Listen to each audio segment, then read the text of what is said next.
আসসালামু আলাইকুম। আজকে আমার ছোট ভাইয়ের গায়ে হলুদের পায়েস রান্না করতেছি।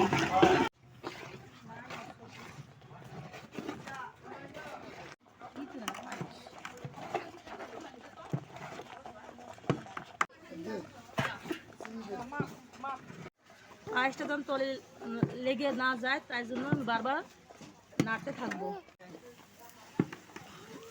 এখন আমি চিনি দিয়ে দিব।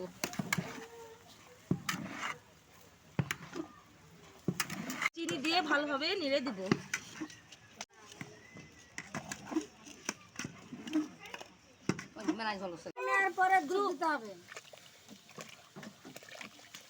চিনি দিয়ে ফুটে নেওয়ার পরে দুধ দিয়ে দিব। দুধটা দিয়ে কিছুক্ষণ রান্না করে নিব। পায়েসটা আমার হয়ে এসেছে, আমি এখন নামিয়ে নিব।